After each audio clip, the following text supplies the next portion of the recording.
Hallelujah. जय यीशु की। परमेश्वर पिता का धन्यवाद हो आज के सुंदर समय के लिए। और आइए आज मैं एक और ख़ास बात बताना चाहता हूं, जिसको आप सुनेंगे तो परमेश्वर की आशीष आपके जीवन में आएगी। हम अपने जीवन में परमेश्वर की आशीष को कैसे पा सकते हैं, हमारे जीवन में उन्नति कैसे होगी, जबकि हम विश्वासी हैं, प्रभु यीशु मसीह पर विश्वास करते हैं और हमने अपना जीवन भी प्रभु यीशु मसीह को दिया है। तो आज हम देखेंगे कैसे परमेश्वर हमारे जीवन में आशीष लाता है। तो 3 बातों को आज मैं आपके सामने रखूंगा। उन 3 बातों को अपने जीवन में हम देखें। यदि वो तीनों बातों को हम जानते हैं और विश्वास करते हैं तो परमेश्वर की आशीषें हमारे जीवन में आती हैं, क्योंकि जो परमेश्वर के वचन को मानता है अनंत जीवन उसी का है। और जब तक हम प्रभु यीशु मसीह के वचन को नहीं मानेंगे तब तक परमेश्वर की आशीषें हमारे जीवन में नहीं आएंगी, क्योंकि प्रभु यीशु मसीह ने अपने पवित्र लहू के द्वारा, जब प्रभु यीशु मसीह ने क्रूस के ऊपर कुर्बान हुआ, हमारे गुनाहों के लिए मारा गया और मरने के बाद प्रभु यीशु मसीह तीसरे दिन मुर्दों में से जी उठा और जी उठने के बाद स्वर्ग में चला गया। और प्रभु यीशु मसीह अब हमारे लिए विनती करता है और वो हमें स्वर्ग से अपनी आशीषें देता है। जब हम उससे प्रार्थना करते हैं उसके नाम से, तो परमेश्वर हमारे जीवन में बड़ी अपरंपार आशीष की वर्षा करता है। तो सबसे पहली बात हमारे जीवन में हमें ये सीखना चाहिए, अगर हम पवित्र वचन को मानने वाले, अर्थात हमने प्रभु यीशु को ग्रहण किया है, तो हमारे प्रभु यीशु मसीह ने हमें ये सिखाया कि बिना मेरे द्वारा कोई पिता के पास नहीं आ सकता, क्योंकि प्रभु यीशु ने कहा मार्ग और सत्य और जीवन में हूँ, बिना मेरे द्वारा कोई पिता के पास नहीं आ सकता। तो जब हमें परमेश्वर पिता से आशीष चाहिए, जब हमें परमेश्वर पिता से अपनी चंगाई चाहिए, जब हमें परमेश्वर पिता से वो बातें जो हमारे जीवन में बहुत ज़रूरी है संसार में रहते हुए, जब हम उनको प्रभु से चाहते हैं, तो सबसे पहली बात हमें पिता से प्रभु यीशु मसीह के नाम से प्रार्थना करनी चाहिए। क्योंकि जब भी हम प्रार्थना करते हैं तो प्रार्थना के अंत में हमें ये जरूर बोलना चाहिए कि ये सारी बातें प्रभु यीशु के नाम से पिता मैं तुझसे मांगता हूँ। क्योंकि प्रभु यीशु के नाम से जब हम मांगते हैं तो परमेश्वर हमारी प्रार्थनाओं को सुनता है। तो आइए 3 बातों को हम देखेंगे। इससे पहले कि हम प्रार्थना में प्रभु के पास आए, हमें 3 बातों का हमारे जीवन में विश्वास बहुत ज़रूरी है। अगर हमने उन 3 बातों पर विश्वास नहीं किया तो हमारे जीवन में जो कुछ हम प्रभु से मांगते हैं, हमारी आवश्यक चीज़ें, वो हमें नहीं मिलेंगी, स्वर्गीय आशीषें हम पर नहीं आएंगी। तो सबसे पहली बात नंबर 1 यहाँ पे लिखा हुआ है, रोमियो उसका 10 अध्याय और 9 पद में। क्योंकि जब हम प्रभु यीशु मसीह के लोग हैं तो सबसे पहले हमें प्रभु यीशु मसीह को प्रभु जानना बहुत ज़रूरी है। हमें अपने जीवन में प्रभु यीशु मसीह को प्रभु स्वीकार करना चाहिए। आप जानते हैं प्रभु का मतलब क्या होता है? प्रभु का मतलब होता है कि वो हमारा स्वामी है। प्रभु का मतलब है कि अब वो हमारा मालिक है और हम उसके संतान हैं, उसके बच्चे हैं। और जो कुछ हम प्रभु यीशु के नाम से मांगते हैं, प्रभु यीशु मसीह ने वायदा किया कि मैं तुम्हें दूंगा। तो सबसे पहली बात हमें यीशु मसीह को प्रभु जानकर स्वीकार करना है। यहाँ पर लिखा हुआ है कि यदि तू अपने मुंह से यीशु को प्रभु जानकर अंगीकार करे। मुंह से अंगीकार होता, देखिए किसी को हम कहते हैं ना तो मुंह से बोलते हैं कि तू मेरा मित्र है, या तू मेरा मालिक है, या तू मेरा स्वामी है। तो हम प्रभु यीशु मसीह को इसी प्रकार मुंह से कहें, अपनी आवाज़ में कहें कि प्रभु यीशु मसीह तू मेरा प्रभु है।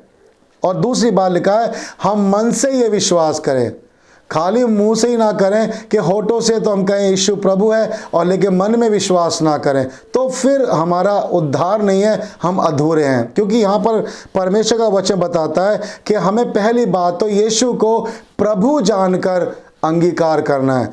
दूसरी बात अपने मन में विश्वास करना है कि परमेश्वर ने उसे मरे हुओं में से जिलाया। देखिए परमेश्वर ने प्रभु यीशु मसीह को मुर्दों में से जीवित किया। और ये बात हमको जाननी चाहिए, मन से विश्वास करनी चाहिए, क्योंकि हमारे उद्धार से संबंधित है। अगर हम यीशु को प्रभु स्वीकार नहीं करते और हम उसे मुर्दों में से जीवित नहीं मानते कि वो मरा और जी उठा, तो फिर हमारा उद्धार नहीं है। यहाँ पर लिखा हुआ है कि अगर हम विश्वास करते हैं कि प्रभु यीशु मसीह हमारा प्रभु है, हम मुंह से अंगीकार करते हैं और मन से विश्वास करते हैं कि परमेश्वर ने उसे मरे हुए में से जिलाया, तो यहाँ लिखा हुआ है कि तू निश्चय उद्धार पाएगा। तो सबसे पहली जो बात हमारे जीवन में होनी चाहिए वो है उद्धार का अनुभव, क्योंकि बिना उद्धार पाए, बिना पापों की क्षमा पाए हम परमेश्वर से कुछ भी प्राप्त नहीं कर सकते। परमेश्वर पवित्र है और हम पवित्र होकर ही पिता से प्रार्थना कर सकते हैं। तो प्रभु यीशु मसीह के द्वारा जब हम प्रभु स्वीकार करते हैं, हमारे पाप क्षमा होते हैं और हमारा उद्धार होता है। दूसरी बात जो प्रभु का वचन हमें बताता, देखिए, अगर हमने यीशु को प्रभु स्वीकार कर लिया, हमने ये भी मान लिया कि प्रभु यीशु मसीह को पिता ने मरे हुए में जलाया, दूसरी बात जो हमारे जीवन में है वो लिखी हुई है पहला यूहन्ना उसका 5 अध्याय और 5 पद में। यहाँ लिखा हुआ है, संसार पर जय पाने वाला कौन है? संसार पर जय पाने वाला कौन है? संसार का मतलब संसार की बातों पर, संसार के व्यवहार पर, संसार के सारे अंधकार की ताकतों पर हम कैसे जय पा सकते हैं? यहाँ लिखा है, संसार पर जय पाने वाला कौन है? केवल वो जिसका ये विश्वास है कि यीशु परमेश्वर का पुत्र है। देखिए, दूसरी बात जो हमारे जीवन में होनी चाहिए वो हमें ये अंगीकार करनी चाहिए कि प्रभु यीशु कौन है? प्रभु यीशु मसीह परमेश्वर का पुत्र है। अगर हम प्रभु यीशु को परमेश्वर का पुत्र मानते हैं तभी तो उसको पिता कह सकते हैं। अगर हम यीशु मसीह को परमेश्वर का पुत्र नहीं मानेंगे तो इसे हे अब्बा हे पिता कह के परमेश्वर को कैसे पुकारेंगे, है ना? हम यीशु को भी हे अब्बा हे पिता कह सकते हैं क्योंकि वो हमारा स्वामी है। लेकिन जैसे प्रभु का वचन हमें सिखाता है कि परमेश्वर ने जगत को अपना पुत्र दिया जिसके द्वारा हमारा मेल हुआ, तो हमें जो विश्वास करना वो ये विश्वास करना है कि प्रभु यीशु मसीह परमेश्वर का पुत्र है। तो ये दूसरी बात हमारे जीवन में है, क्योंकि जब हम प्रभु यीशु मसीह को परमेश्वर का पुत्र स्वीकार करते हैं तो हम ये स्वीकार करते हैं कि परमेश्वर ने यीशु मसीह को इस संसार में भेजा, जो मनुष्य बना, हमारे गुनाहों के लिए उसने देह पर पाप उठाए और क्रूस पे हमारे लिए मर गया और तीसरे दिन मुर्दों में से जी उठा। तो यीशु मसीह कौन है? परमेश्वर का एकलौता पुत्र है। तो हम यीशु को प्रभु जाने, दूसरी बात प्रभु यीशु मसीह को परमेश्वर का पुत्र माने, तब क्या होगा? इससे हमारे जीवन में जय आएगी, विक्ट्री आएगी। और यही तो हमारा विश्वास है। अगर हम यीशु मसीह को परमेश्वर का पुत्र ना माने तो फिर हमारे जीवन में जय नहीं मिलेगी। जय पाने के लिए हमें यीशु मसीह को परमेश्वर का पुत्र मानना पड़ेगा। तीसरी बात क्या है? देखिए, हमें इस बात का विश्वास करना चाहिए, पहला यूहन्ना उसका 3 अध्याय और उसके 8 पद में लिखा हुआ है, इसकी 8 पद को, जो कोई पाप करता है वो शैतान की ओर से है, क्योंकि शैतान आरंभ ही से पाप करता आया है।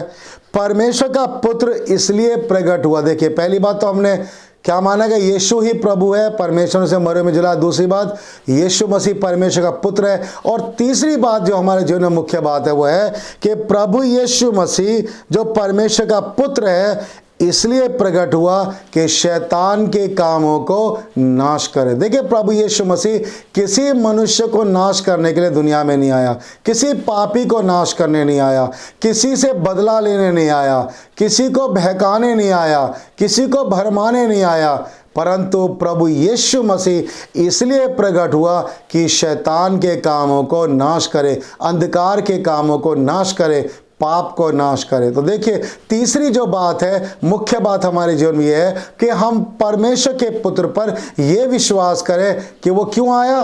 शैतान के कामों को नाश करने के लिए। क्योंकि प्रभु यीशु मसीह ने कहा, मैं पापियों को मन फिराने के लिए बुलाने आया हूँ और खोए को ढूंढने आया हूँ, उनका उद्धार करने आया हूँ। और प्रभु यीशु मसीह कहते हैं कि मनुष्य का पुत्र लोगों के प्राण को नाश करने नहीं परंतु बचाने आया। तो प्रभु यीशु का आने का उद्देश्य क्या है? प्रभु यीशु के आने का उद्देश्य है शैतान के कामों को नाश करना। तो देखिए, ये 3 बातें अगर हमारे जीवन में है तो हम जय पाने वाले हैं, हम परमेश्वर से आशीष पाएंगे, हम उन्नति पाएंगे, संसार में परमेश्वर के राह में बढ़ते जाएंगे, आत्मिक तौर से मजबूत हो जाएंगे। और जब हम आत्मिक तौर से मजबूत होंगे तो हम अंधकार पर, संसार पर जय पाने का मतलब है अंधकार की ताकतों पर हम जय पाएंगे। शैतान की, शत्रु की सारी सामर्थ पर हमें क्या मिलेगी? विजय मिलेगी। तो जो प्रभु यीशु मसीह ने हमको दी है, इसलिए हमें इन 3 बातों को अपने जीवन में विश्वास करना है। और अगर हमारा विश्वास कहीं भी डावाडोल होता है और हम अविश्वास करते हैं तो फिर हमें संसार में जय प्राप्त नहीं होती। तो प्रभु यीशु मसीह हमें चाहता है कि हम जय पाएं, तो इसलिए उसको क्या करें? जैसा वो चाहता है वैसा हम काम करें। परमेश्वर पिता इन वचनों के द्वारा आपको आशीष दे। आइए, अगर आपके जीवन में ये बातें नहीं हैं तो आज से इन 3 बातों को अपने जीवन में लाएं और तब प्रार्थना करें। देखिए, आपकी प्रार्थना का उत्तर मिलेगा, परमेश्वर आपको आशीष देगा। आपकी प्रार्थना कभी रुकेगी नहीं, परंतु परमेश्वर आपकी प्रार्थना का उत्तर देगा। लेकिन आपकी प्रार्थनाएं परमेश्वर की इच्छा के अनुसार होनी चाहिए और वास्तविक तौर से आपकी प्रार्थना होनी चाहिए। अगर आपको वास्तव में ज़रूरत है, आपके जीवन में अभाव है उन चीज़ों का, आप उस बीमारी में जिसका इलाज नहीं मिल रहा है, लाइलाज हो चुकी है, तो आप प्रभु यीशु के पास आइए और ये विश्वास के साथ प्रार्थना कीजिए। क्या होगा? परमेश्वर आपकी प्रार्थना सुनेगा और आपको आशीष देगा। जय यीशु की। परमेश्वर इन वचनों के द्वारा आपको बहुत बहुत आशीष दे। जय मसीह की, जय यीशु की।